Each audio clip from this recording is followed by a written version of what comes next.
ये पिक्चर देख के आपको क्या लग रहा है?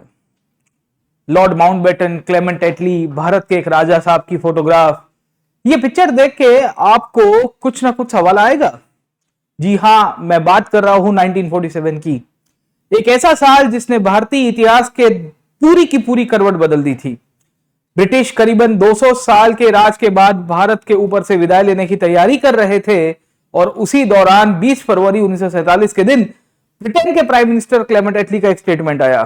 स्टेटमेंट यह था कि भारत के अंदर अगर कांग्रेस और मुस्लिम लीग और बाकी सारी पॉलिटिकल पार्टीज ब्रिटिश सरकार के साथ अगर ट्रीटी करने के लिए तैयार नहीं है तो ब्रिटिश सरकार भारत में 550 से अधिक जितनी भी रियासतें हैं उन सबको अपनी सत्ता छोड़ के चली जाएगी। इस प्रश्न और इसके बाद इसके जो जवाब और इसकी जो घोषणा की गई थी उसके बाद भारत के रजवाड़ों के अंदर एक खुशी की लहर चल गई थी। ये खुशी की लहर इसके लिए चल गई थी क्योंकि उनको लग रहा था कि वो अपना एक नया राज्य क्रिएट कर सकते हैं। उनको लग रहा था कि एक नए स्टेट फॉर्मेशन के साथ एक नई जियो पॉलिटिकल ऑर्डर के निर्माण करेंगे। बट ये जो सपना इन सब रियासतों ने रचा था, इन सब लोगों के द्वारा सोचा गया था, ब्रिटिश भी सोच रहे थे कि भारत को छल फदल करके जाएंगे, पूरी तरह से बाल्कनाइज करके जाएंगे।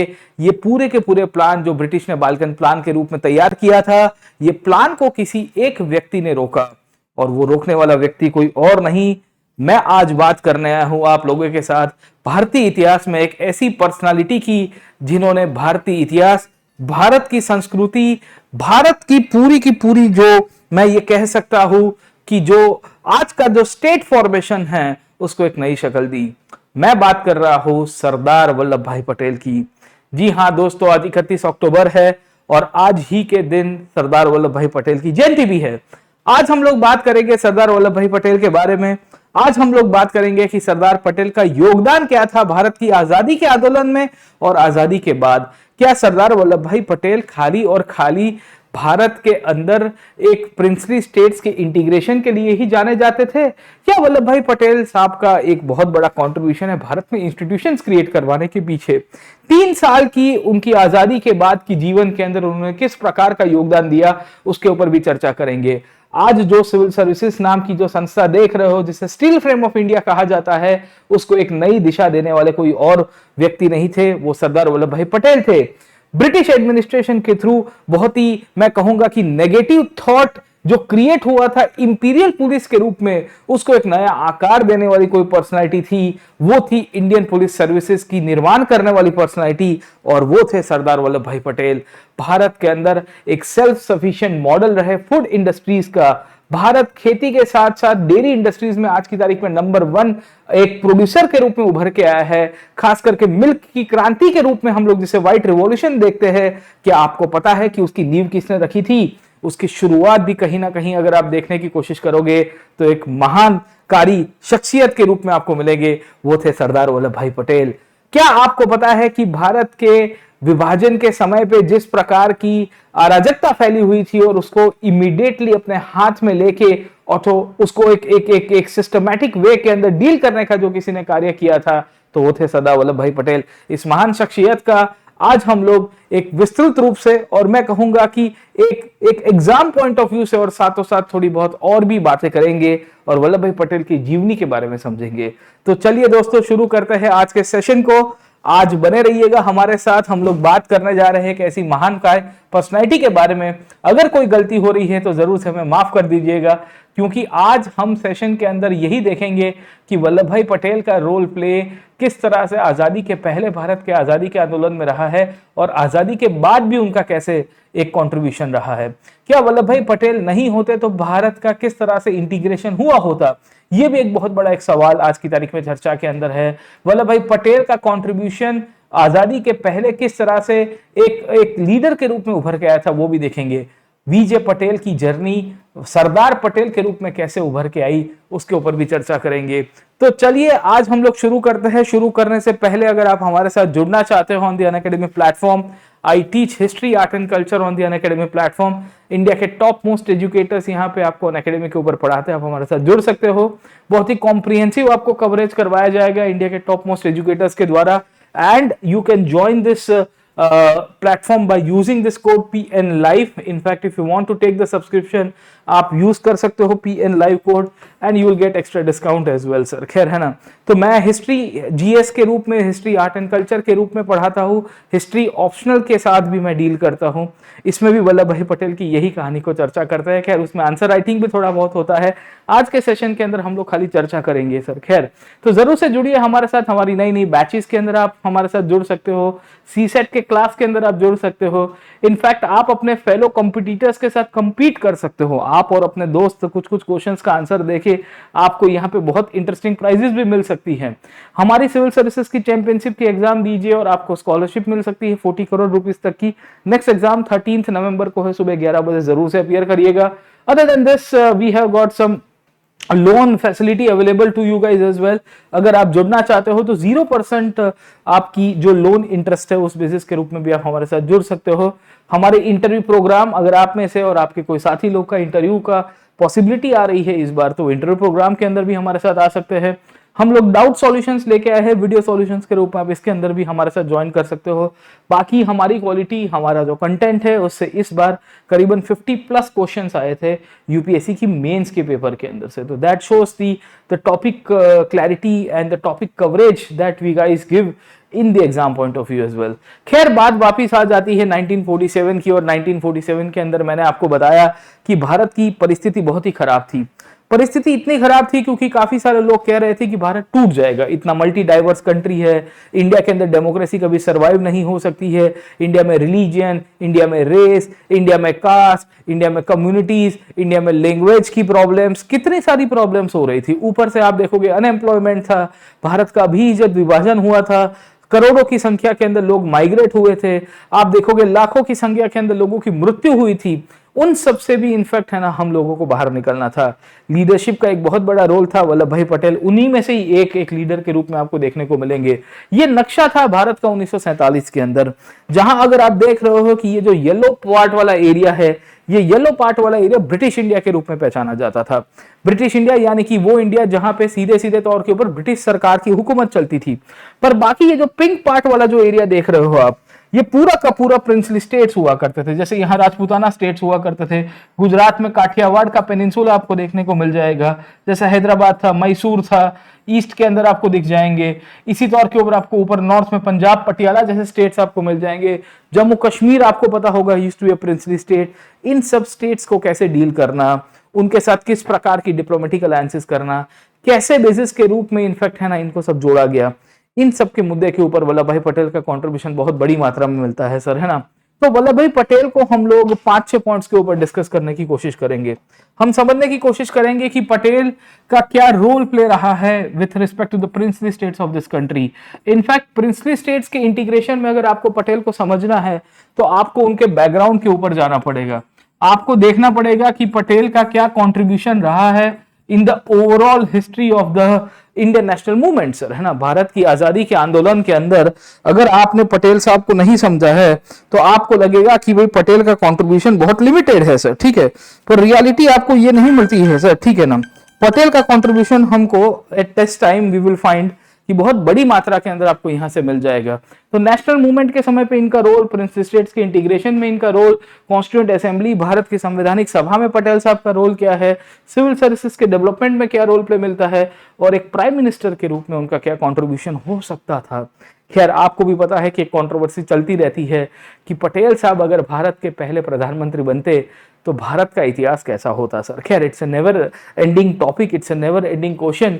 जरूर पड़े तो इसके ऊपर अलग से एक संवाद करेंगे, चर्चा करेंगे। शुरू करते हैं पटेल साहब के कंट्रीब्यूशन को और देखते हैं कि आजादी के पहले इनका कंट्रीब्यूशन कैसे रहा है। अब इनका नाम था विठल भाई पटेल एंड वल्लभ भाई पटेल। अगर आप समझने की कोशिश करोगे तो इनके ब्रदर हुआ करते थे विजय पटेल, इनका भी नाम था विजय पटेल सर, है ना। तो जवेर भाई पटेल इनके बेसिकली फादर का नाम हुआ करता था, और हमको ये पता चल रहा है कि जवेर भाई पटेल के संतानों में से ये एक हुआ करते थे सर, है ना। तो थोड़ी बहुत फैमिली की बातें हैं यहाँ पे लिखी गई है, आपको शायद तक ब्लरी दिख रहा होगा, तो ऐसे ही मैं थोड़ी बात कर देता हूँ सर, ठीक है ना।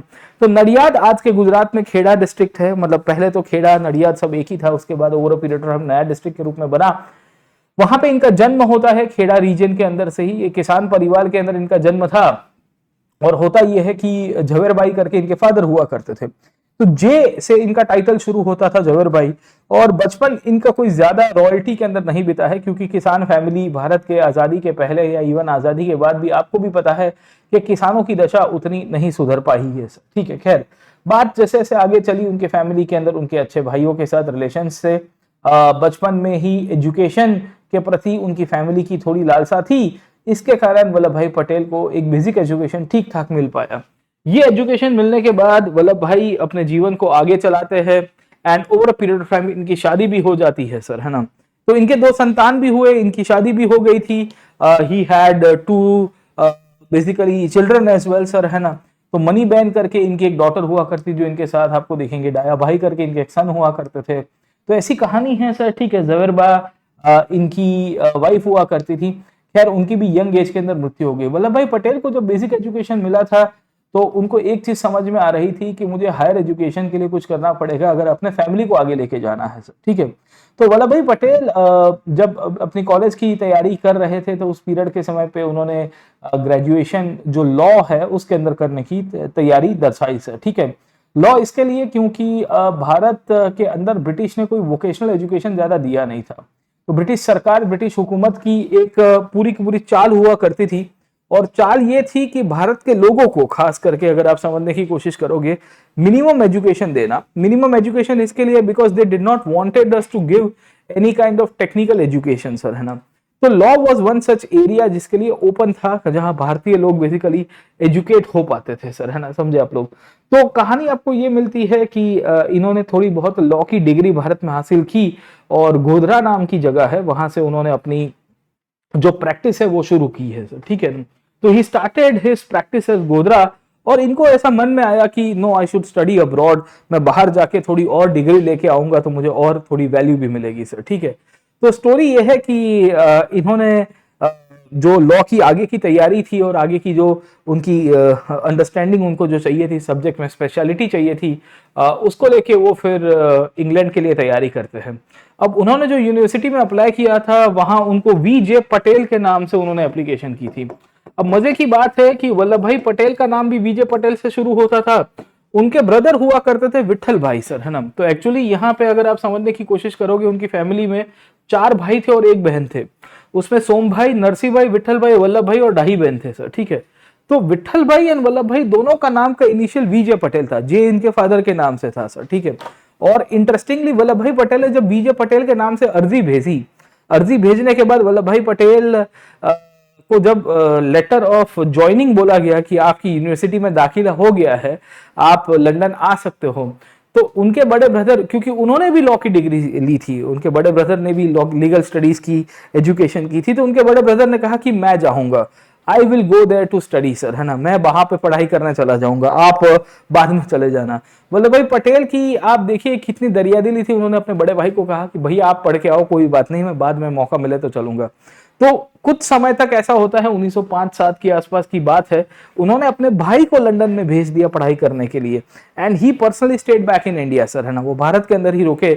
उन्होंने कहा कि चलो कोई बात नहीं। खैर वल्लभ भाई पटेल ने उनके भाई की फैमिली की देख रेख की, तब तक खुद अपनी पढ़ाई प्रैक्टिस को कंटिन्यू किया, और जब उनके भाई पढ़ाई करके वापस आए तब वल्लभ भाई पटेल ने फिर से अपने आप को रीअप्लाई किया सर, ठीक है। तो उस पीरियड में उतना क्रॉस चेकिंग नहीं होता होगा शायद तक, this is one of the reasons कि ये विठल भाई और वल्लभ भाई वीजे पटेल नाम के जो इनिशियल्स थे, इस बेसिस के रूप में उनके ब्रदर को दाखिला दिया गया कि भाई एप्लीकेशन पहले भेजते थे, तो आज के जैसे इतनी फॉर्मेलिटीज और तामझाम भी नहीं था सर। खैर वल्लभ भाई अपने भाई को पढ़ाई करवा के वापिस आते हैं, और ओवर पीरियड ऑफ टाइम उन्होंने प्रैक्टिस शुरू कर दी थी अपने भाई के साथ मिलके। तो एक बॉम्बे के अंदर एक दिन वकालत की प्रैक्टिस कर रहे थे, तब उनको मैसेज आता है कि उनकी वाइफ की मृत्यु हो चुकी है। अब आप समझने की कोशिश करिए कि तब उनकी हियरिंग चालू थी, उनकी उस टाइम पे कुछ डिस्कशन चल रही थी जुडिशरी के अंदर, और जब उनको ये मैसेज आया तो he continued his pleadings and arguments in the judicial organisation. तो एक कोर्ट के अंदर वो खड़े हुए थे, तब उनकी चर्चा चल रही थी जज साहब के साथ, और किसी ने उनको चिट्ठी पास ऑन करके बताया कि आपके घर के अंदर ये हो गया है और आपकी शायद वाइफ का मृत्यु हो चुका है। Patel continued his arguments. Patel ने कहा कि को ठीक है ना, मैं एक बार पूरा खत्म करूंगा। जब हियरिंग खत्म हुई तो पटेल ने अपने एसोसिएट्स को कहा कि मुझे वापस जाना पड़ेगा अपने गांव, मेरी वाइफ की मृत्यु हो चुकी है। तो काम के प्रति इतने समर्पित थे उन्होंने, अपनी फिर वाइफ की मृत्यु होने के बाद थोड़े समय तक दुखी भी हुए। उनको एक चीज समझ में आई कि I need to move forward, और इसी के कारण हमको ये पता चलेगा कि पटेल अपने बच्चों को बोर्डिंग स्कूल के अंदर छोड़ देते हैं और खुद फिर पढ़ाई करने के लिए लंदन चले जाएंगे सर। ठीक है, तो होता यह है कि 1910-11 के आसपास, है ना, 1910-1911 के आसपास पटेल चले जाते हैं लंदन। और लंदन जाने के बाद करीबन जो एजुकेशन 3 साल के अंदर लेना चाहिए था वो पटेल ने 2 साल के अंदर कवर कर दिया। So the education that he was supposed to complete within 2 years, 3 years, he completed within 2 years, क्योंकि he had so much of responsibilities of his children, he had so much of family responsibilities as well. So Patel decided कि नहीं, मुझे ये चीज सबसे पहले खत्म करनी पड़ेगी, तो ही मैं अपने घर परिवार को भी जोड़ पाऊंगा सर, है ना। लंदन से खैर वापिस आए पटेल। अब वापिस आने के बाद उन्होंने बॉम्बे के अंदर अपनी डिग्री शुरू की, प्रैक्टिस शुरू की और काफी एस्टेब्लिश भी हो गए थे। इनफैक्ट पटेल गांधी से पहले भारत में आके वकालत की प्रैक्टिस कर रहे थे। खैर गांधी तो यू विल फाइंड कि 1898 के अंदर चले गए थे अफ्रीका वकालत के, 1893 में अफ्रीका चले गए थे वकालत की प्रैक्टिस करने के लिए, और फिर वापिस आके तो गांधी जी ने कोई वकालत की प्रैक्टिस की नहीं थी। पर पटेल लंदन से आके वकील के रूप में काफी अच्छे एस्टेब्लिश्ड हुए थे। गुजरात सभा नाम की एक ऑर्गेनाइजेशन थी, इसके अध्यक्ष भी थे। 1915-16 में ऐसा कहा गया कि उनका गांधी जी के साथ पहला संवाद भी हुआ था, जब गांधी जी अहमदाबाद की मुलाकात के अंदर आए थे। पटेल उस टाइम पे पत्ते खेल रहे थे, was playing cards in the Gymkhana of Gujarat Sabha. Gujarat Sabha was a political body of the intellectual people based in Gujarat sir. खैर बात आगे चलती है।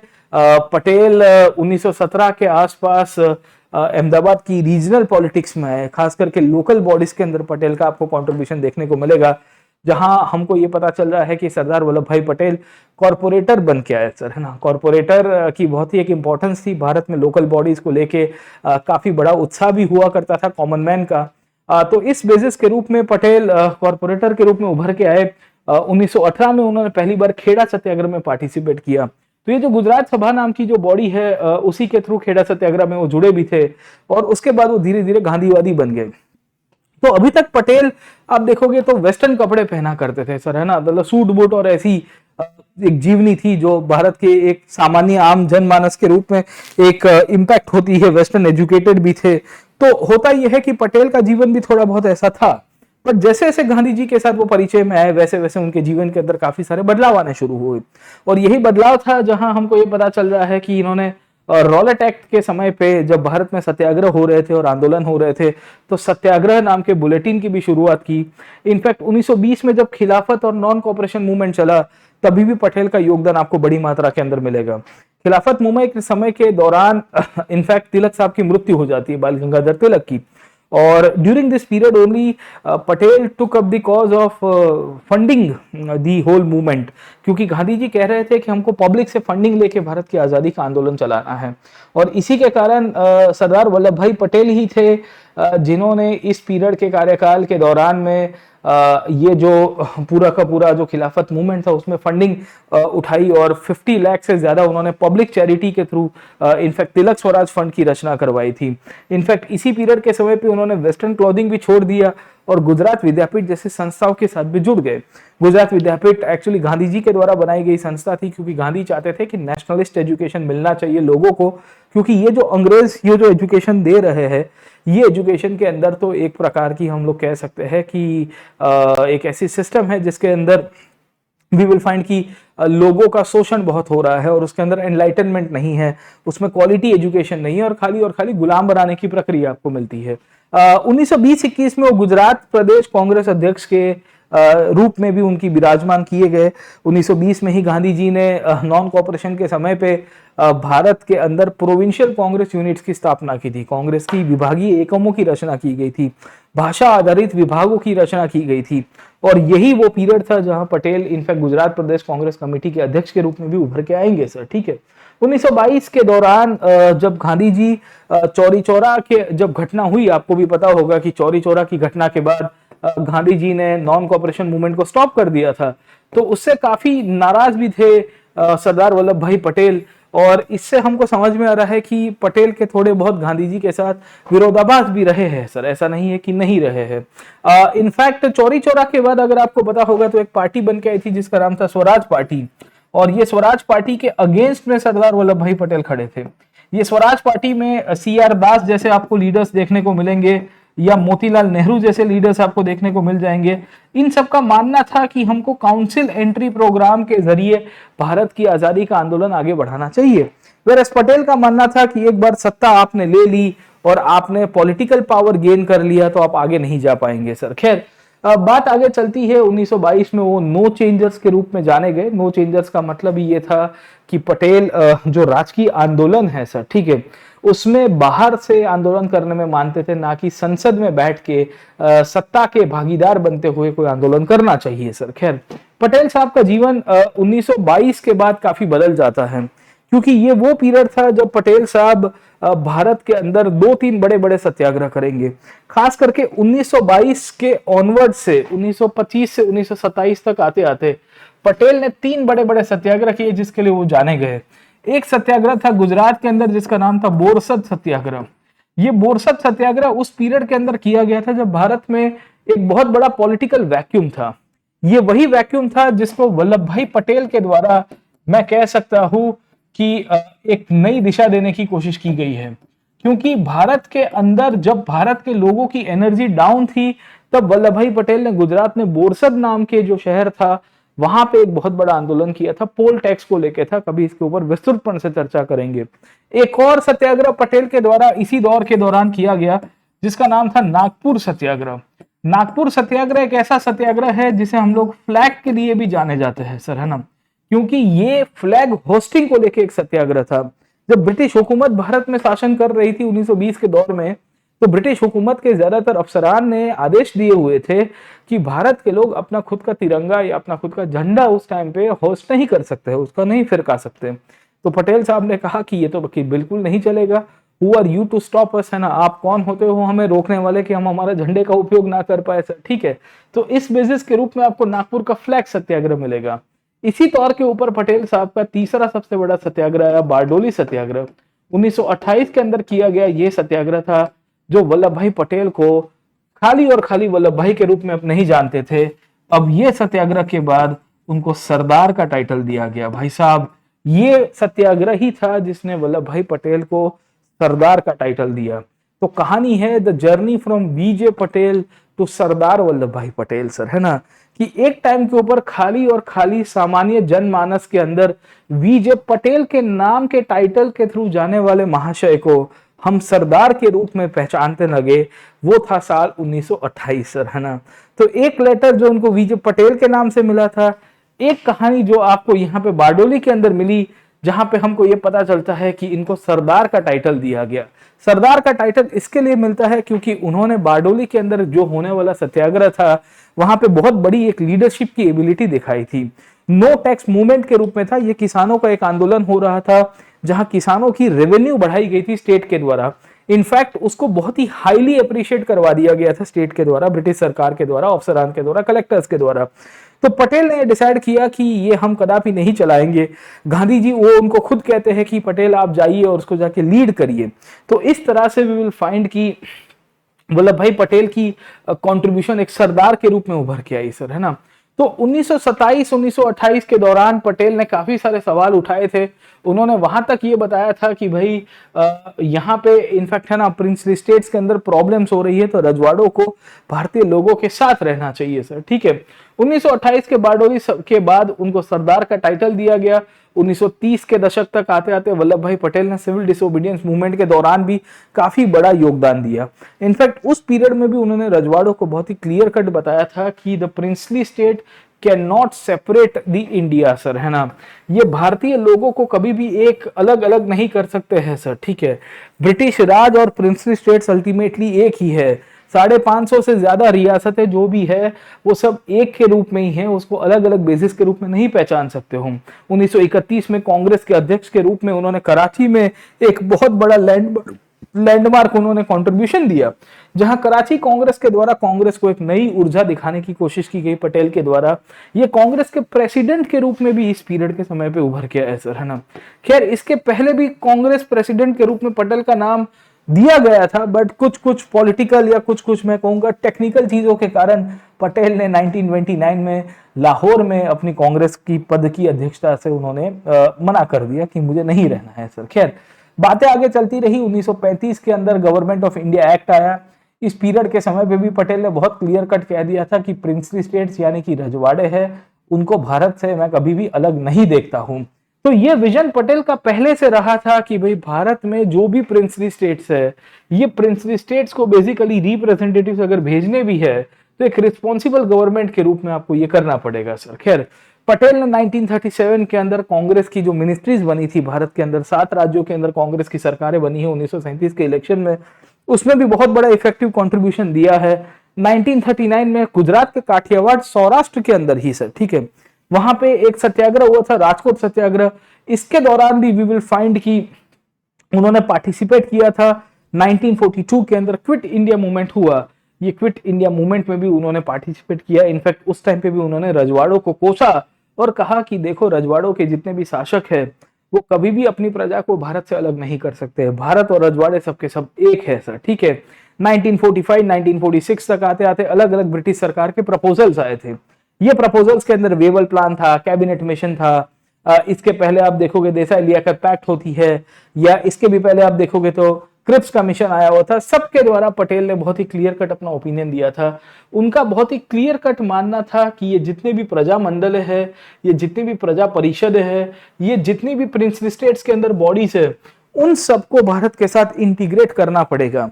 भारत का पार्टीशन इनफैक्ट हो नहीं सकता, और अगर आप रजवाड़ों के बिना भारत को इंक्लूड करने की कोशिश करोगे, वो भारत अधूरा भारत रह जाएगा सर, ठीक है ना, समझे। तो इस बेसिस के रूप में 1946 तक आते आते पिक्चर बहुत क्लियर कट हो जाता है। वल्लभ भाई पटेल ये बताने की कोशिश कर रहे थे एक ऑल इंडिया स्टेट कॉन्फ्रेंस को, जहां उन्होंने कहा कि भाई प्रजा डिसाइड करेगी कि आजादी मिलने के बाद जब ब्रिटिश भारत से विदाई करके जाएंगे तो भारत के अंदर उनका भविष्य क्या होगा। राजा डिसाइड नहीं करेंगे, it will be the people normally who will be deciding. He had a very clear cut vision, है ना। अगर राजा अगेंस्ट में जाएंगे तो ऑब्वियस था कि पटेल ने बहुत क्लियर कट कहा कि भाई हम आपकी सपोर्ट करने के लिए तैयार है। पटेल इसी बेसिस के रूप में अपने सारथी की अपॉइंटमेंट करते हैं वीपी मेनन साहब की। खैर, वीपी मेनन के ऊपर अलग से एक सेशन लेंगे, एक अलग से सीरीज लेंगे, जहां वीपी मेनन साहब के कंट्रीब्यूशन के ऊपर चर्चा की जा सकती है, जहां वीपी मेनन और पटेल की जोड़ी के रूप में किस तरह से बातें चली। 1947 तक आते आते क्लेमेंट एटली का स्टेटमेंट आया। ये एटली के स्टेटमेंट के द्वारा एटली ने बहुत क्लियर कट कह दिया कि भारत के रजवाड़ों को हम छोड़ के यहां से चले जाएंगे सर, ठीक है। पटेल ने कहा कि ये बिल्कुल नहीं स्वीकारा जा सकता, हम यहाँ पे देखेंगे कि क्या होता है। जूनागढ़, कश्मीर, हैदराबाद, करीबन 550 से भी अधिक राज्य, मोटे मोटे तौर के ऊपर देखोगे तो 565 राज्यों के आसपास की कहानी आपको मिलेगी। More than 565 states actually were there in India, and they were all thinking to get some kind of political freedom from India, sir, है ना। पटेल ने कहा कि ये बिल्कुल नहीं हो सकता है, मैं कभी भी नहीं मनाऊंगा कि भाई भारत के रजवाड़ों को हम अलग से डील कर सकते हैं। भारत में स्टेट्स डिपार्टमेंट का निर्माण किया गया। पटेल एक स्टेट के ऊपर कॉन्स्टिट्यूंट असेंबली के अंदर सदस्य बनते हैं, वो माइनॉरिटी कमेटी, फंडामेंटल राइट्स के साथ जुड़ी हुई कमेटी के भी सदस्य रहेंगे। स्टेट डिपार्टमेंट का निर्माण करने के बाद उनका एक ही फोकस था कि कैसे भी करके रजवाड़ों को भारत के साथ जोड़ा जाए। ये जोड़ने के लिए एक प्रक्रिया तैयार की जाती है, जहां 2 डॉक्यूमेंट्स को तैयार किया गया। एक कहा गया है इंस्ट्रूमेंट ऑफ एक्सेशन, कि आपकी विलय पत्र की द्वारा आपको भारत में जोड़ा जा रहा है। अगर टेम्पररी विलय नहीं हो पा रहा है तो एक टेम्पररी एग्रीमेंट करते हैं, जिसे हम लोग कहते हैं स्टैंड स्टिल एग्रीमेंट। ये एक टूल था जिसके थ्रू पटेल ने टाइम बाय करने की कोशिश की और रजवाड़ों को ये बताया कि भाई देखिए, अगर टेम्पररी विलय नहीं हो रहा है तो मैं थोड़ी देर तक राह देखने के लिए तैयार हूं। आप यहाँ टर्म्स एंड कंडीशंस, आपके जो भी प्रश्न है उन सबको बेसिकली थोड़ा उलझा दीजिए, उसके बाद हम लोग उसको सुलझा भी देंगे सर। खैर, बात चलती है 1947 तक आते आते पटेल ने बहुत क्लियर कट कह दिया है कि इंडिया की पॉलिटिकल फ्रेगमेंटेशन के कारण ही हम लोग बेसिकली, हमारी एक अक्षमता रही है सर, ठीक है। It was owing to countries political fragmented condition और inability to take united stand that India succumb to successive wave of invaders, है ना, कि हम कमजोर रहे, इसके लिए भारत के ऊपर आक्रमण होता रहा सर, ठीक है। और mutual conflicts and internecine quarrels and jealousies have in the past been the cause of our downfall, of our falling victims to the foreign domination in large numbers. Okay, we cannot afford to fall into these errors or traps again, sir, ठीक है, कि हमने ये गलतियां की है। But उसका मतलब ये नहीं है कि भारत का विभाजन के समय, भारत की आजादी के समय हम ये गलती को फिर से पुनरावर्तित करें सर, ठीक है। We can not repeat the mistakes that were already committed in the early era as well sir. खैर, तो बातें आगे चलती है और पटेल ने इसके बाद डिसाइड किया कि मैं यहाँ पे रजवाड़ों को कभी भी फ्रीडम नहीं दे सकता हूं, उनको भारत के साथ जुड़ना पड़ेगा। और इस बेसिस के रूप में जब हम लोग पटेल को देखेंगे तो पटेल का कंट्रीब्यूशन आजादी के बाद बेसिकली प्रिंसली स्टेट्स को जोड़ने के लिए आया सर। अब ये जो मुद्दा है ये कैसे हुआ, इसके ऊपर थोड़ी विस्तृतपन से चर्चा करते हैं और समझते हैं कि पटेल साहब का कंट्रीब्यूशन जो है वो किस तरह से एक नई दिशा दिखा रहा है।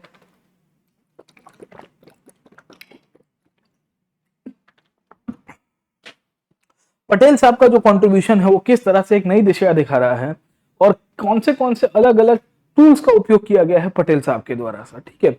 अब देखिए, रजवाड़ों को 3 स्टेप में इंटीग्रेट करना था।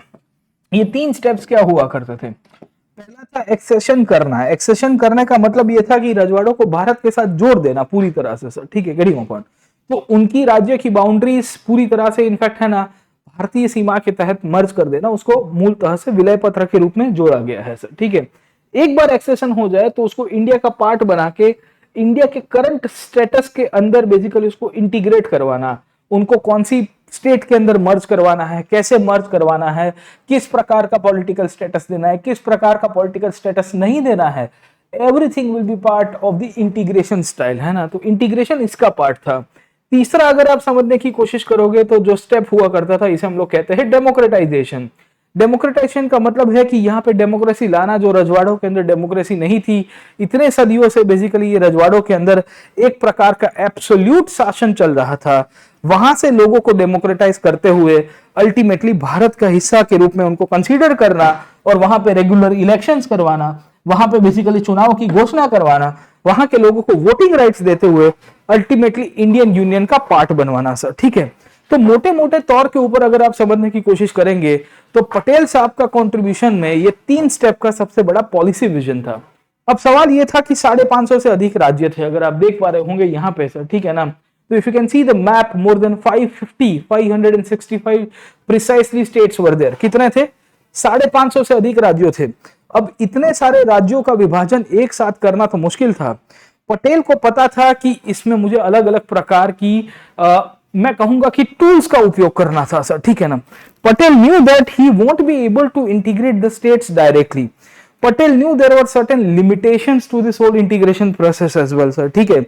पटेल को यह भी पता था कि काफी सारे रजवाड़े ऐसे थे जो उस पीरियड में पाकिस्तान के कांटेक्ट में हैं, कुछ रजवाड़े ऐसे भी हैं जो उस पीरियड के अंदर हमको देखने को मिल रहा है कि अपनी इंडिपेंडेंस का सपना देख रहे हैं सर, ठीक है ना। जैसे त्रावणकोर करके आपने एक रजवाड़े के बारे में सुना होगा सर, ठीक है। त्रावणकोर एक ऐसा स्टेट हुआ करता था इस पीरियड के समय पे जब उनके शासकों को पूछा गया कि आप कहां पे जुड़ना चाहेंगे, तो उन्होंने कहा कि भाई हम तो भारत के साथ नहीं जुड़ना चाहेंगे, हम हमारा नया अलग से कंट्री बनाना चाहते हैं सर, ठीक है ना। तो आप समझने की कोशिश करिए कि ऐसे भी यहाँ पे रजवाड़े मिलेंगे who are thinking to form their own countries, okay। तो Patel had a very significant, I would say, task to counter all these people sir, है ना, कि भाई इन सब लोगों को काउंटर करके अल्टीमेटली भारत के साथ जोड़ने का, उनको भारत का हिस्सा बनाना कोई छोटी मोटी बात थोड़ी थी सर, है ना, समझे आप लोग, ठीक है। तो इस बेसिस के रूप में हमको पटेल को याद रखना है। We are suppose to remember and understand Patel and see Patel from this point as well. खैर, अब आगे चलते हैं कि पटेल ने कैसे इतने सारे रजवाड़ों को साथ में जोड़ा, उसकी चर्चा करते हैं। अब पहले तो इनफैक्ट पटेल ने बहुत सारे प्रिंसली स्टेट्स को कहा कि आप हमारे साथ जुड़ जाइए, मैं आपको इंस्ट्रूमेंट ऑफ एक्सेशन जो लेटर है उसके साथ आपको ऑटोनॉमी दे दूंगा। ऑटोनॉमी का मतलब है कि डिफेंस, एक्सटर्नल अफेयर्स और कम्युनिकेशंस के 3 मुद्दे ऐसे होंगे जो इवेंचुअली हम आपको पास से ले लेंगे, बाकी सारे मुद्दों के अंदर हम आपको फ्रीडम देंगे सर, ठीक है। तो इनिशियली ज्वाइनिंग का प्रोसेस था, इसके लिए थोड़ी बहुत ऑटोनॉमी की बात की गई पटेल जी के द्वारा सर, ठीक है। तो इनिशियल पीरियड में Patel was ready to sign the instrument of accession with 3 subjects given to the from the princely states, okay. और पटेल ने ये बताया कि म्यूचुअल इंटरेस्ट के थ्रू हम दोनों को साथ में लेने की कोशिश करेंगे सर, ठीक है, गेटिंग अ पॉइंट, ओके। अब इसमें पटेल ने अलग अलग प्रकार के हथकंडे अपनाए सर, है ना। जैसे कि एक हथकंडा है जिसे हम लोग कहते हैं फ्रेंडली एडवाइस का उपयोग करना सर, ठीक है ना। अब ये क्या है फ्रेंडली एडवाइस, ओके। तो यू विल फाइंड कि Patel was known to so many of princely states. बहुत सारे रजवाड़े पटेल जी को पहचानते थे पर्सनली। गुजरात में ये 550 में से नहीं नहीं करके आप पकड़ के चलिए कि लगभग लगभग 200 के आसपास रजवाड़े गुजरात में थे सर, ठीक है। So out of 500 plus states, around 200 states were based in Gujarat only sir, है ना। तो गुजरात में ज्यादातर रजवाड़े थे, पटेल खुद भी गुजरात से थे, और गुजरात की बहुत सारी प्रजामंडलों के अध्यक्ष थे। प्रजामंडल वर दी ऑर्गेनाइजेशनल बॉडीज जहां पे पॉलिटिकल मूवमेंट हो रहा था रजवाड़ों के अंदर रिस्पॉन्सिबल गवर्नमेंट को लेके सर, ठीक है।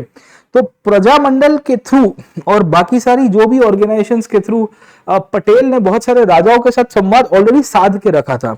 तो कुछ राजा उनके मित्र भी हो चुके थे, जैसे भावनगर के राजा आपने देखा होगा कृष्ण कुमार सिंह जी महाराज।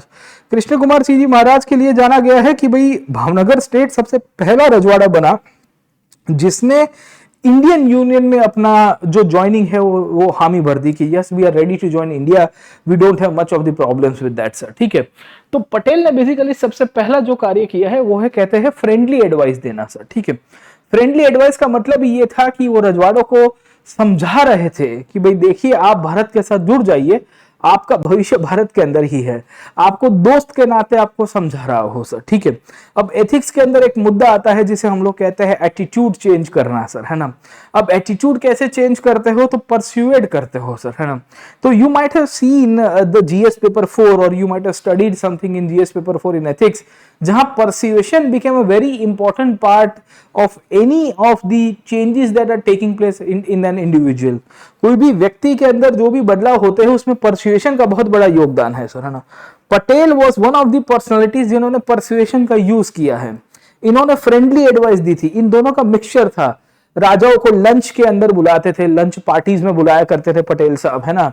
और रजवाड़ों को ये कहते थे कि देखो राजा, आपको मित्र के नाते कह रहा हूं क्योंकि अब तो मेरी पोजीशन यहाँ, he was the home minister, है ना, deputy prime minister come home minister of the Nehru government हुआ करते थे वो।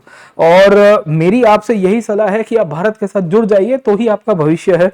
हम आपके लिए हर एक प्रकार की रियायत करने के लिए तैयार है। आप पॉलिटिकल फ्रीडम चाहते हो तो थोड़ी बहुत वो भी दे देंगे सर, ठीक है ना। पॉलिटिकल फ्रीडम का मतलब ये था कि उस पीरियड में पटेल ने इनको प्रॉमिस किया था कि हम आपकी प्रॉपर्टीज को टच नहीं करेंगे, हम आपको फाइनेंशियल कंपनसेशन दे देंगे सर, ठीक है। ये फाइनेंशियल कंपनसेशन मूलतः से अगर आप समझने की कोशिश करोगे एक प्रकार की फाइनेंशियल रिलीफ थी राजाओं के लिए, क्योंकि राजाओं को यह लग रहा था कि क्यों मैं भारत में जुड़ूं, चलो मेरी सत्ता तो चली जाएगी, मेरा पैसा भी चला जाएगा। सामान्य रूप से वो राजाओं की जो पर्सनल प्रॉपर्टी थी, इतने पुश्तैनी सालों से वो लोग वहां पे पावर के ऊपर थे, और उनकी सत्ता, उनकी संपत्ति, उनकी प्रॉपर्टी, उनके रिसोर्सेज सब कुछ भारत सरकार ले लेगी, तो व्हाई वुड समवन ज्वाइन, है ना। तो पटेल साहब की एक कॉन्ट्रीब्यूशन आपको बहुत देखने को मिलेगी, वो है डिप्लोमेसी। पटेल न्यू दैट कि अगर 100 रुपया मुझे कहीं से चाहिए कमाना है तो मुझे 30, 40, 50 रुपया स्पेंड भी करना आना चाहिए, दिल बड़ा होना चाहिए सर, ठीक है। तो पटेल साहब ने दिल बड़ा, मतलब रजवाड़ों का दिल तो बड़ा ही था सर, ठीक है, उनसे बड़ा तो किसी का दिल हो ही नहीं सकता सर, है ना। ज्यादातर रजवाड़े भारत के ऐसे थे जिनका दिल बहुत बड़ा था सर। खैर, क्योंकि यार आपसे कोई 10 रुपए भी मांग लेना, मतलब ऐसा कह के कि भाई तुम्हारा सत्ता वत्ता खत्म हो गया, तुमको घर छोड़ के जाना पड़ेगा, पैसा संपत्ति, तो आप शायद ना दोगे, आप हिल जाओगे सर, ठीक है। पटेल उनमें से नहीं थे। पटेल वॉज लाइक कि नहीं चलो कोई बात नहीं सर, ठीक है ना, मैं आपके लिए जो भी मेरी तरफ से बनता है वो दे दूंगा, भारत सरकार की तरफ से भी दे दूंगा सर, ठीक है। तो पटेल ने क्या किया कि एक तो समझाया उनको कि देखो आपका भविष्य भारत में ही है, आप कहीं बाहर तो जा नहीं सकते हो, आपकी ज्योग्राफिकल कंडीशन वैसी है नहीं कि जो आप कहीं बाहर पाकिस्तान के साथ, या उस टाइम पे ईस्ट और वेस्ट पाकिस्तान हुआ करते थे, आज का जो बांग्लादेश है that was also the east Pakistan sir, ठीक है। और आज का जो करंट पाकिस्तान है that was called as west Pakistan, अब तो वेस्ट बचा ही नहीं है सर। खैर, तो कहानी आपको ये मिलती है कि पटेल साहब के द्वारा वी विल फाइंड की फ्रेंडली एडवाइस दी गई, फाइनेंशियल हेल्प की और कंपनसेशन की बात की गई, उसको प्रीवी पर्स के रूप में कहा गया है सर, ठीक है ना। Privi purse was a tool that was actually used by Patel to persuade the princely states, है ना। उन्होंने कहा कि आपको जितनी रेवेन्यू आती थी उतनी सरकार आपको भारत की दे देगी सर, ठीक है ना। आपको जो भी अपनी स्टेट की तरफ से रेवेन्यू आती थी, आपकी पर्सनल खर्चे पानी के लिए, बिलोंगिंग्स के लिए, आपकी एडमिनिस्ट्रेशन के अंदर जो भी चीजें चलती थी, वो सब बेसिकली भारत सरकार आपको दे देगी प्रीवी पर्स के रूप में, पेंशन दे देगी सालाना सर, ठीक है। आपकी जितनी एरिया है और जितनी ऑलरेडी आपने प्रीवियस ईयर्स में रेवेन्यू करी है उसके इक्विवेलेंट की रेवेन्यू हम आपको करवा के दे देंगे सर, है ना। So we will give the revenue equivalent way sir, है ना। तो आपको कोई दिक्कत ही नहीं होगी इस बात को लेके सर। खैर, तो कहानी आपको ये मिलती है कि पटेल साहब के द्वारा सबसे पहले तो ये कार्य आपको मिल जाएंगे सर, ठीक है। दूसरा, उन्होंने एटीट्यूड चेंज किया, पर्सनल अपील की सर, है ना। बहुत सारे रजवाड़ों को वो बिकॉज पर्सनली जानते थे, वो इंडिविजुअली पहचानते थे, तो उनको समझाया कि देखो आपका भविष्य भारत के अंदर ही है, और परस्यूएड किया सर, ठीक है। अब देखिए एटीट्यूड चेंज में जीएस पेपर 4 के अंदर ये टॉपिक बहुत आता है सर, ठीक है। इन द जीएस पेपर 4 जब आप बेसिकली एटीट्यूड नाम के टॉपिक को देखोगे तो उसमें आता है कि व्यक्ति का एटीट्यूड कैसे बदला जा सकता है। कोई मुद्दों को लेके, कोई विषय को लेके व्यक्ति का एक बार एटीट्यूड बन जाता है सर, उसका मंतव्य बन जाता है, उसका ओपिनियन बन जाता है सर, ठीक है। तो उसको आप कैसे बदलेंगे, तो परस्यूएड, समझा के सर, ठीक है ना। अब समझाना बेसिकली ये पटेल साहब की एक कार्यक्षमता थी सर, है ना। अब पटेल और वीपी मेनन दोनों की जोड़ी चलती थी इसमें सर, है ना। 550 के आसपास रजवाड़ों को, और एक रजवाड़ों को उन्होंने एग्जाम्पल सेट किया। अब जैसे कृष्ण कुमार सिंह जी के साथ हुआ, है ना। कृष्ण कुमार सिंह जी महाराज को बेसिकली उन्होंने भावनगर की सबसे पहले बोल दिया कि मैं भावनगर को दे दूंगा, I believe in democracy, I don't mind giving up my state and the belongings and the resources everything into the union of India sir, है ना। क्योंकि उस टाइम पे यूनियन ऑफ इंडिया बन रहा था, भारत का संविधान बन रहा था, कॉन्स्टिट्यूंट असेंबली का निर्माण हो चुका था ऑलरेडी सर, ठीक है। So the picture was very much clear कि यूनियन ऑफ इंडिया के साथ जाने की बात थी। तो पटेल ने कहा कि जो राजा हमारे साथ वॉलेंटरीली आ रहे हैं तो उनको मैं पॉलिटिकल अपॉइंटमेंट्स भी एक ऑनररी अपॉइंटमेंट दे दूंगा सर, ठीक है। तो we will see that Patel was the one जिनके कार्यकाल के समय पे हमको ये पता चल रहा है, वेयर वी विल फाइंड कि उन्होंने कृष्ण कुमार सिंह जी को तो अपॉइंटमेंट दी as a form of Raj Pramukh, है ना। तो पहले काठियावाड़ स्टेट के राज प्रमुख थोड़े समय तक रहे, फिर उनको मद्रास के अंदर उनकी अपॉइंटमेंट करवाई गई सर, ठीक है। So he Krishna Kumar Singh ji actually was appointed as the governor of Madras state, है ना। आज का जो तमिलनाडु स्टेट है, पहले उसको मद्रास राज्य कहते थे। तो इस तरह से उन्होंने रजवाड़ों को समझाया कि देखो आपकी जो क्षमता है, आपके पास जो कैपेसिटी है, आप एक एडमिनिस्ट्रेटर के रूप में इतने सालों से थे, तो हम उसको ऐसा व्यर्थ नहीं जाने देंगे सर, ठीक है। आपको फाइनेंशियल हेल्प मिलेगी, आपके टाइटल्स मिलेंगे। अब भारत में उस टाइम पे संविधान उस टाइम पे एनेक्ट नहीं हुआ था, और बेसिकली ये तो कॉन्स्टिट्यूएंट मेकिंग के कंटेम्प्रेरी घटनाएं हैं, 1947 के इवेंट्स है सर, ठीक है। तो वी विल सी दैट उन्होंने समझाया और उनको पर्सनल अपील के थ्रू गाइड करने की कोशिश की कि भाई देखो क्या है सर, ठीक है ना, समझे। कुछ कुछ राजा और कुछ कुछ बेसिकली जो लीडर्स थे वो मानने के लिए तैयार नहीं थे। दे वर लाइक कि नहीं, है ना, अपन झुकेगा नहीं सर, ठीक है ना। सो दे वर लाइक कि नहीं, अपन छोड़ेगा नहीं, मैं अपना राज्य को क्यों छोड़ूंगा सर। अब इसमें राजा भी थे कहीं कहीं पे, आप समझने की कोशिश करोगे तो कुछ कुछ बेसिस के रूप में हमको ये भी पता चल रहा है कि इनके दीवान और मंत्री लोग भी हुआ करते थे। So in some instances there were the kings who were saying that they will not let join India. There were in some cases there were ministers as well, है ना। कुछ कुछ स्टेट्स में तो दीवान और मिनिस्टर्स भी थे जो कह रहे थे कि we will not let joining of India sir, ठीक है। तो पटेल ने कहा कि देखो आप नहीं करोगे तो आपकी प्रजा करेगी सर, है ना। क्योंकि प्रजा के अंदर राष्ट्रवाद बहुत बढ़ चुका है सर, है ना। Now the people are already aware about the nationalism and they are ready to join India sir, ठीक है। So if you will not let us this thing happen, अगर आप ये चीज को अलाउ नहीं करोगे सर, ठीक है, so there is every possibility कि यहाँ पे आपके ऊपर शायद तक विद्रोह हो सकता है, और ये विद्रोह ऐसा होगा कि शायद आपको बेसिकली कोई मदद करने ना आ जाए सर, ठीक है ना। देयर इज एवरी पॉसिबिलिटी कि ये विद्रोह में आपकी कोई हेल्प ना करे सर, ठीक है। तो इसको कहते हैं साइकोलॉजिकल ट्रीटमेंट, एटीट्यूड चेंज को बदलना है। सीएबी मॉडल है एटीट्यूड चेंज को लेके सर, ठीक है। So if you want to change the attitude of an person, तो वी विल फाइंड कि इसमें एक मॉडल चलता है जिसे हम लोग कहते हैं सीएबी मॉडल, है ना, cognitive, affective and behavioural model sir, है ना। 3 इसके बेसिकली डायमेंशन है एटीट्यूड के। किसी व्यक्ति के अगर आप देखोगे एटीट्यूड को बदलना है, उसके अभिगम को बदलना है, अभिगम को बदलने के लिए क्या उसको बुद्धि से बोला जा सकता है, साइकोलॉजिकल, उसको लागणी में आके, उसको फीलिंग्स में आके, उसको अफेक्शन में, या उसको बिहेवियर के रूप में सर, ठीक है। भारत में 550 से अधिक रजवाड़ों को इन तीनों मॉडल के थ्रू पटेल ने उपयोग में लिया था। किसी को बुद्धि से समझाया गया कि देखो तुम तो मना कर रहे हो राजा, हम आपकी रिस्पेक्ट करते हैं सर, है ना। You are not ready to join India, we respect your decision, but what will happen to your people they will not respect your decision, sir. We as government of India are respecting your decision of you not joining India. आप कह रहे हो कि आपको भारत नहीं join करना है, कोई बात नहीं, हम तो आपकी रिस्पेक्ट कर रहे हैं, बट दूसरी बात यह आती है कि आपकी प्रजा आपकी रिस्पेक्ट नहीं करेगी सर, ठीक है। Your people will not respect you, your people will be like कि भाई हम तो हमारा ही करेंगे सर, ठीक है ना। आप इस तरह से चीजों को नहीं चला सकते हो सर, ठीक है, गेटिंग माय पॉइंट, ओके। तो इस बेसिस के रूप में होगा क्या, व्हाट विल हैपन सर, है ना। तो यहाँ पे राजा लोगों को समझ में आया कि यार ये तो हमारे साथ प्रॉब्लम हो जाएगी सर। तो एक प्रेशर था, एक इम्प्लाइड थ्रेट का सवाल था। भारत सरकार इनके ऊपर आक्रमण करेगी ऐसा नहीं कहा गया, पर इनको समझाया जाता है, कन्वे किया जाता है। तो पटेल ने ना लंच पार्टीज होस्ट की थी, वो रजवाड़ों को बुलाते थे अपने यहाँ पे, वो खाना खाने खुद जाया करते थे बात करने के लिए, वीपी मेनन को डिप्यूट करते थे। वीपी मेनन एक्चुअली उनके सारथी हुआ करते थे सर, ठीक है।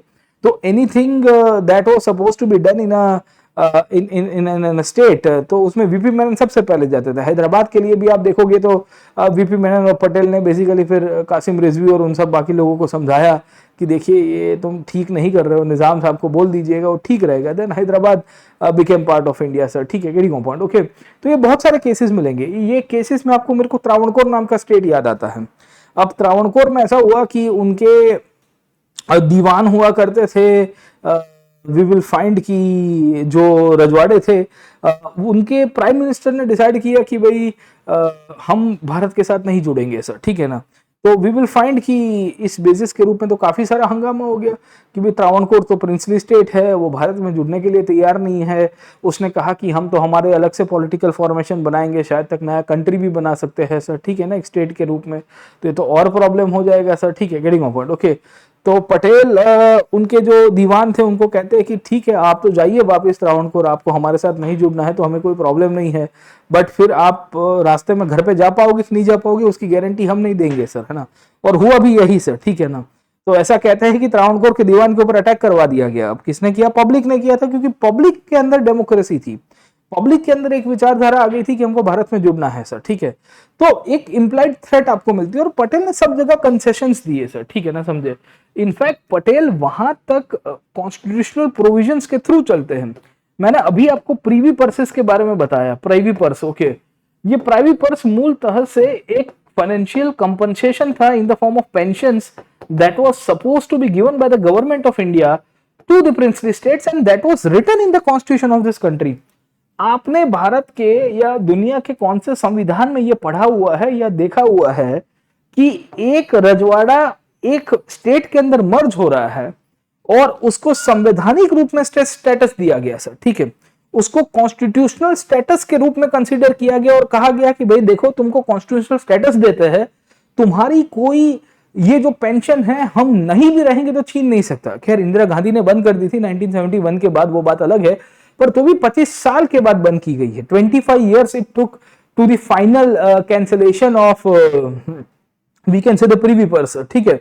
तो पटेल साहब का कंट्रीब्यूशन या पटेल साहब की अगर आप समझने की कोशिश करिए तो एक गारंटी थी, एक मैं कहूंगा स्टेट्समैन का अप्रोच था।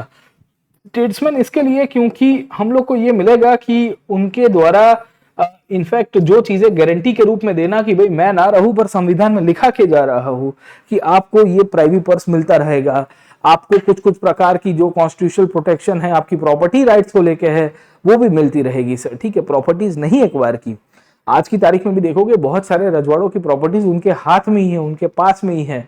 और इंटरेस्टिंग बात तो आपको वहां तक मिलेगी कि रजवाड़ों की जो प्रॉपर्टीज उनके पास है उनमें से आजकल बहुत सारे रजवाड़े होटल्स और इंडस्ट्रीज और उसके अंदर आए हैं सर, ठीक है ना, you might have seen that sir. खैर तो होता क्या है कि Patel was ready to make constitutional provisions and constitutional amendments from them sir, ठीक है।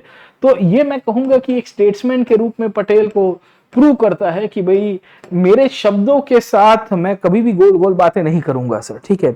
मैं संवैधानिक रूप से आपको प्रोटेक्शन दे रहा हूं, आपको कोई हाथ भी नहीं लगा सकता है सर, ठीक है। तो मोटे मोटे तौर के ऊपर पटेल का कंट्रीब्यूशन 550 से अधिक राज्यों के मर्जर में है। उसमें 3 राज्यों में तो बहुत इंटरेस्टिंग है, कश्मीर, जूनागढ़ और हैदराबाद को लेके सर, है ना।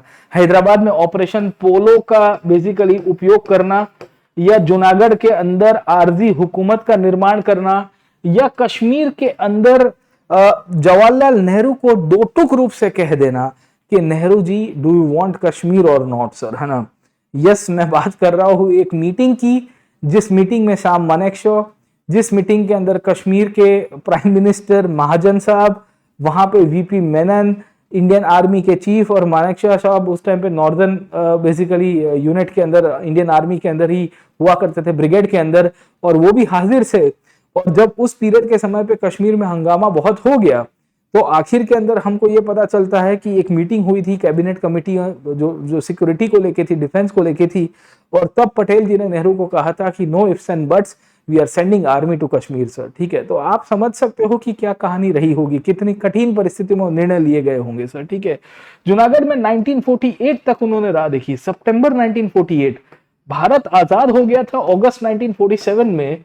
उन्होंने करीबन 1 साल तक राह देखी कि जूनागढ़ को कैसे भी हम लोग ग्रेजुअली मर्ज कराए। बट देन कुछ कुछ घटनाएं ऐसी बनी जिसके कारण पटेल को फाइनेंशियली एक पुलिस एक्शन लेनी पड़ी और जूनागढ़ का फाइनल मर्जर हुआ। इनफैक्ट जूनागढ़ के मर्जर्स के होने के बाद भी जूनागढ़ के जो राजा थे निजाम साहब को पटेल ने उस पीरियड में भी जूनागढ़ स्टेट, मतलब जूनागढ़ कहाँ, हैदराबाद के अंदर जो ऑपरेशन पोलो हुआ, और ऑपरेशन पोलो होने के बाद जो हैदराबाद के जो निजाम साहब हुआ करते थे, उनको उन्होंने राज प्रमुख बनाया हैदराबाद के अंदर भी सर। ठीक है ना, तो यू विल फाइंड कि बहुत इंटरेस्टिंग कहानी मिलती है। In Hyderabad operation polo was conducted, और ऑपरेशन पोलो कंडक्ट करने के बाद भी पटेल ने निजाम के साथ कोई पर्सनल दुश्मनावट नहीं रखी सर। ठीक है, जूनागढ़ के अंदर तो बहुत इंटरेस्टिंग कहानी है। एक पैरेलल गवर्नमेंट की स्थापना करवाई जाती है, वीवी मेनन को मिलने भेजा जाता है। जब उनको इंसल्ट किया गया तब जाके वहां की पब्लिक ने वहां पे हंगामा किया, और जब उनको सप्रेस किया गया तब भारत सरकार ने मिलिट्री इंटरवेंशन करते हुए जूनागढ़ का मर्जर कराया सर। ठीक है, तो करीबन 550 से अधिक राज्यों का लिक्विडेशन हुआ है सर। ठीक है, इंटरेस्टिंगली निकिता क्रुश्चेव, ये क्रुश्चेव साहब अगर आपको ना पता हो कि रशिया के शासक बनते हैं 1954 के बाद, है ना, जब स्टालिन की मृत्यु हुई तो Khrushchev will come to power. Nikita Khrushchev ने उस पीरियड के अंदर बहुत इंटरेस्टिंगली कोट दिया था, कहा था कि you Indians are remarkable people, how do you manage to liquidate princely states और liquidate the princely state without liquidating the princes. आपने रजवाड़ों को खत्म किया पर राजाशाही या राजाओं को टच नहीं किया। आपने राजाओं को मारा काटा नहीं, क्योंकि नॉर्मली क्या होता है कि डेमोक्रेसी आज की तारीख में फ्रांस में कैसे है आप देखिए सर। ठीक है, how did democracy reach France. दुनिया के अलग अलग प्रदेशों में आप समझने की कोशिश करोगे, जो भी आज मॉडर्न डेमोक्रेटी या इवन कम्युनिस्ट गवर्नमेंट आई है वो क्रांति के रास्ते से आई है, ब्लडशेड के थ्रू आई है, बहुत बड़ी एरार्की के थ्रू आई है सर। फ्रांस में आई, बेल्जियम में आई, हॉलैंड में आई, सब जगह पे आग लगी गई थी सर, है ना। राजा को मारा जाता था, राजा का गला काट दिया जाता था 18th-19th सेंचुरी के ट्रांजिशन के अंदर। भारत में इनमें से कुछ भी नहीं हुआ, इंडिया में ये सब कुछ नहीं हुआ। उसका पीछे का मतलब क्या था कि Patel actually was able to democratize people. Patel ने कहा देखो, राजा से किसी भी पर्सनली दुश्मनावट मत रखो सर। ठीक है, राजा जो भी कर रहा है अपने स्टेट के लिए कर रहा है, अपने ओहदे के लिए कर रहा है। हमको उनको समझाना है कि देखो आपकी अथॉरिटी अब खत्म हो रही है, आपको हम स्टेटस पूर्वक हम आपको एक डिग्निफाइड लाइफस्टाइल देंगे, आपको कोई दिक्कत नहीं आएगी, आपकी मान मर्यादा रिस्पेक्ट वैसी की वैसी रहेगी, पर अब समय आ चुका है मॉडर्न डे स्टेट के निर्माण का सर। ठीक है, तो इस बेसिस के रूप में क्रुश्चेव कहता है कि you Indians are remarkable, how do you manage to liquidate the princely state without liquidating the princes sir. ठीक है, and that is one of the reasons UPSC ने इसके ऊपर से 2 बार सवाल पूछा है। एक सवाल 2007 में हिस्ट्री ऑप्शनल में आया था कि with great skills and masterful diplomacy using both persuasion and pressure, Vallabh Bhai Patel succeeded in integrating hundreds of the princely state with Indian union sir. ठीक है, ये यहां पे पूछा गया था कि he accomplished the silent revolution sir, है ना। आप देखिए कि यहां सवाल क्या पूछा गया है सर। ठीक है, सवाल के अंदर आपको यहां पे पूछा गया है कि वल्लभ भाई पटेल ने एक साइलेंट रिवॉल्यूशन अचीव किया है। What do you mean by the term silent revolution sir? ठीक है ना, समझे कि यहां कोई भी प्रकार का ब्लडशेड हुए बिना भारत के इतने सारे रजवाड़ों को इकट्ठा कर देना ये कोई छोटी मोटी बात थी सर, है ना। एक राज्य का जब मिलावट होता था इवन ब्रिटिश इंडिया में भी, तो भी कितने युद्ध लड़े गए हैं सर। ठीक है, पटेल ने इनमें से कुछ भी चीजें नहीं की सर, है ना, गेटिंग माय पॉइंट। ओके, और उन्होंने ये ध्यान रखा है कि इन सब चीजों की अवॉइडेंस हमको यहां से मिलेगी सर। ठीक है, गेटिंग माय पॉइंट, है ना, समझ में आया कि नहीं आपको। तो होता क्या है कि वी विल सी कि more than multiple approaches were followed by Patel. Patel के रिलेशंस नेहरू जी के साथ, गांधी जी के साथ थोड़े बहुत अलग अलग रहे हैं, से फॉर एग्जाम्पल गांधी के साथ उनके काफी सारे मत ममांतर थे सर, ठीक है। डेमोक्रेसी को लेके मत ममांतर थे, इकोनॉमी को लेके मत ममांतर थे सर, ठीक है। नेहरू जी के साथ भी ये था। जैसे Patel used to be a leader who believed into the free market and liberal market, जो मॉडर्न डे कैपिटलिज्म के साथ भी हम लोग जोड़ सकते हैं सर, ठीक है। इनके सामने अगर आप नेहरू जी को देखोगे तो Nehru ji was a person जो सोशलिज्म को मानते थे। गांधी जी इनफैक्ट है ना डिसेंट्रलाइज्ड इकोनॉमी को मानते थे, डिसेंट्रलाइज्ड पॉलिटी को मानते थे। पटेल एक स्ट्रॉन्ग स्टेट के समर्थक थे। उनका मानना था कि स्टेट को स्ट्रॉन्ग होना चाहिए, सेंटर को स्ट्रॉन्ग होना चाहिए, है ना। Rights and duties are correlative of each other sir, है ना।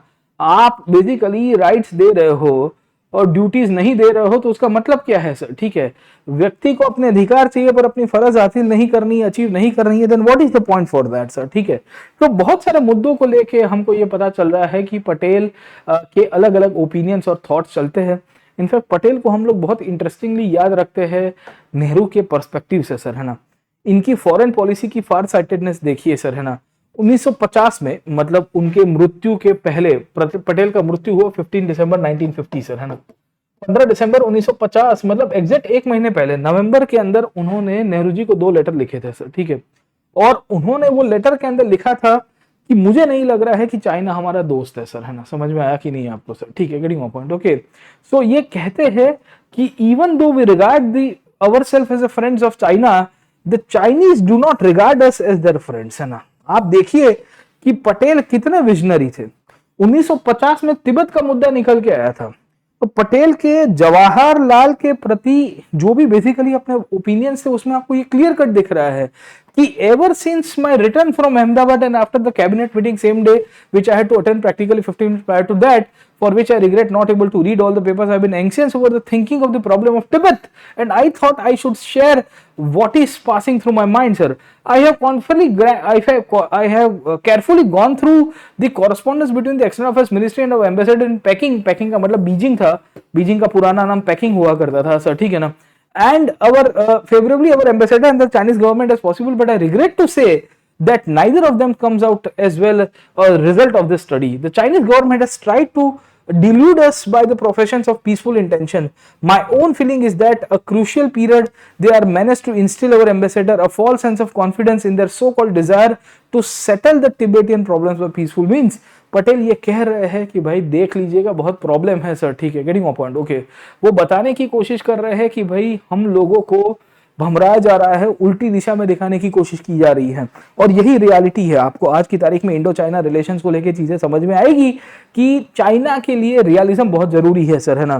चाइना के साथ हम लोग कोई भी बातें कर दे सर, है ना, कभी भी डिप्लोमेसी के लिए हम लोग बातें कर दे, बट हमको ये भी देखना है कि चाइना किस तरह से भारत को देखता है सर, ठीक है ना, गेटिंग माय पॉइंट, ओके। तो ये कहा गया है कि we regard ourselves as the friends of China but the Chinese do not regard this. China हमको नहीं मानता है सर, ठीक है ना, समझे। तो ये इनका कंट्रीब्यूशन मिलेगा। आजादी के बाद इनकी इंस्टीट्यूशनलाइजेशन के अंदर कंट्रीब्यूशन देखिए सर, है ना। संस्थाओं बनाने के अंदर आईएएस का निर्माण करना, पहले भारत के अंदर आईसीएस करके बॉडी हुआ करती थी, इंडियन सिविल सर्विसेज। पटेल ने कहा कि भाई उसका कैरेक्टर बदलना है, उसकी थॉट बदलनी है, उसकी ऑब्जेक्टिविटी बदलनी है। आईसीएस को नए तरह से निर्मित किया गया और नाम दिया गया Indian administrative services. Indian civil services को आईएएस के रूप में बनाया गया, क्यों? क्योंकि पटेल चाहते थे कि चीजें बदली जाए सर, है ना। 21 अप्रैल 1947, 21 अप्रैल 1947 सरदार वल्लभ भाई पटेल सबसे पहली बैच को आईएएस को अपना एक संबोधन करते हैं। दिल्ली के मेटकॉल्फ हाउस के अंदर ये डिस्कशन हुआ था, जहां वल्लभ भाई पटेल आईएएस की सबसे पहली बैच को मीटिंग करने के लिए गए होते हैं एज अ होम मिनिस्टर, और उन्होंने कहा था कि you are the pioneers of the Indian civil services and the futures of the service will depend upon the foundation the tradition that will be laid by you, by your character and abilities, by the spirit of your service. We will find कि the days of the Indian Civil Service of the old style are going to be over, and in its place we have brought into the all India services, sir. ठीक है, the change is both significant and epoch making. In the first place, it is unmistakable symptom of the transfer of power. Secondly, it marks the inauguration of all India service officered entirely by the Indians, sir. ठीक है, getting my point, okay. तो वल्लभ भाई पटेल बताने की कोशिश करते हैं कि erstwhile it was known as the Indian Civil Services that was neither Indian nor service nor imbued with any spirit of services, है ना, कि ना भारतीय थी, ना सर्विस थी, ना उसके अंदर कोई सिविलियन एस्पेक्ट था। अब आप आईएएस के लिए जा रहे हो, आप देश का निर्माण करोगे सर, ठीक है। वही चीज वल्लभ भाई पटेल ने पुलिस के लिए भी की सर, है ना। भारत के अंदर इंडियन पुलिस सर्विसेज का जो नींव रखा गया है वो भी कहीं ना कहीं अगर आप देखोगे वल्लभ भाई पटेल के कहने के ऊपर था। ये वल्लभ भाई पटेल ही थे जिन्होंने इनफैक्ट कॉन्स्टिट्यूशन प्रोटेक्शन दिया। नेहरू जी और गांधी जी तो कह रहे थे कि इनको इन प्रकार की शक्तियों की जरूरत नहीं है, ये संस्थाओं को डिसबैंड कर देना चाहिए। पटेल और अंबेडकर दोनों के दोनों खड़े हो गए कॉन्स्टिट्यूंट असेंबली में। खैर गांधी जी तो उस पीरियड के अंदर फिर चल बसे हैं, पर 47 के आसपास की बात है, तब तो गांधी जी जिंदा भी थे। और जब डिस्कशन हुआ था तो गांधी जी के विचारों को लेके जब उन्होंने न्यूज़पेपर्स में आर्टिकल्स भी लिखे तो पटेल ने संसद में उठ के उस टाइम पे कह दिया था कि देखिए हम संविधान बना रहे हैं, हम चाहते हैं कि सिविल सर्विसेज को कॉन्स्टिट्यूशनल प्रोटेक्शन मिले सो दैट ये अपने हिसाब से एक इंडिपेंडेंट ऑर्गेनाइजेशन के रूप में काम कर पाए सर, है ना। पटेल ही थे जिन्होंने वर्गीस कुरियन को मोटिवेट किया कि आप चिंता मत करो, हम किसानों के बात करके कोऑपरेटिव मूवमेंट का नींव रखेंगे। वर्गीस कुरियन वही वर्गीस कुरियन जिन्होंने अमूल की स्थापना की, वही वर्गीस कुरियन जिन्होंने भारत में व्हाइट रिवॉल्यूशन क्रिएट करवाया, वही वर्गीस कुरियन जिन्होंने भारत के अंदर डेयरी इंडस्ट्री को एक नई दिशा और एक नई पहचान दिलाई। ये सब कुछ इनफैक्ट पटेल के द्वारा था। 1945 के अंदर भारत के अंदर खास करके गुजरात के किसानों और जो भी डेयरी इंडस्ट्री के जो फार्मर्स थे उन सबको मोटिवेट किया कि आप कोऑपरेटिव के थ्रू चलिए। वर्गीस कुरियन को समझाया कि मैं इनको किसानों के साथ बात करूंगा कि हम लोग कोऑपरेटिव्स के थ्रू ये पूरी की पूरी खेड़ा नडियाद डिस्ट्रिक्ट जो है वहां के जो लोग हैं उनकी जो इकोनॉमिकल प्रॉब्लम्स है, उनकी जो रिकॉग्निशन की प्रॉब्लम्स है वो सॉल्व करें। पटेल ही थे जिन्होंने बेसिकली एक नया डायमेंशन भी दिया सर, ठीक है। यही पटेल की मृत्यु 15 दिसंबर 1950 के दिन हुई। एक इररेपरेबल लॉस हो गया भारत को सर, ठीक है। कोई नहीं सोच सकता है कि पटेल अगर पटेल जिंदा रहते तो भारत को और कितना लाभ मिल पाता था सर, ठीक है। लोग भूल गए उनको। 1991 के अंदर उनको मिलता है भारत रत्न, काफी सालों के बाद मिला। खैर इसको लेके कभी अलग से संवाद करेंगे कि क्यों इतनी देरी हो गई, पर मैं कहूंगा कि देर आए दुरुस्त आए। 2014 में राष्ट्रीय एकता दिवस नेशनल यूनिटी डे के रूप में आज की तारीख में सेलिब्रेट होती है और आज की तारीख में वर्ल्ड की सबसे लार्जेस्ट एक स्टैंडिंग स्टैच्यू के रूप में आपको सरदार सरोवर डैम का जो फाउंडेशन है वहां पे उनकी एक मूर्ति देखेगी। इनफैक्ट ये जो नर्मदा डैम है ये भी इन्हीं की ही कल्पना थी। He wanted that the Gujarat should be irrigated, he wanted that the water should reach at each and every places in Gujarat and Narmada को हम लोग टैप करेंगे तो ही होगा सर, ठीक है।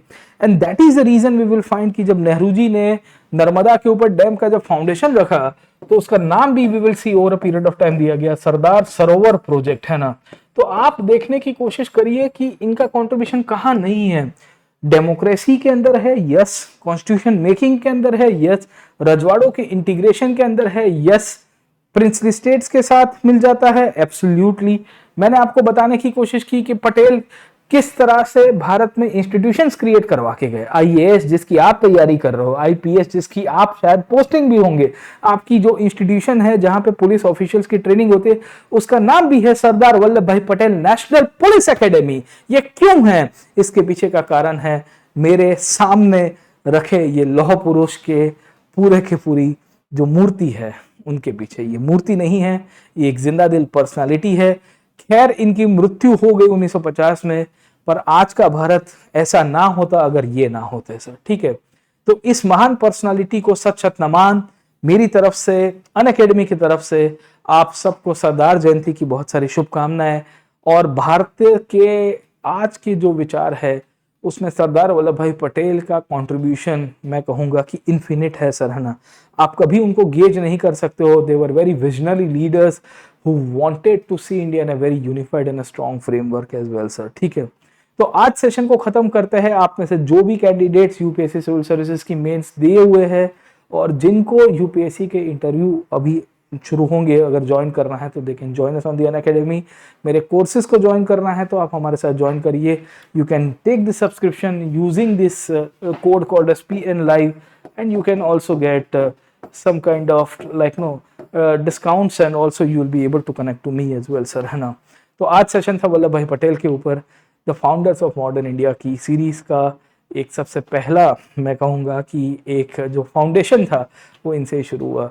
एक और ऐसे ही इंटरेस्टिंग सेशन के साथ आपको फिर से मिलूंगा कभी और एक जयंती वाले दिन पे। Thank you very much, let's crack it, जय हिंद।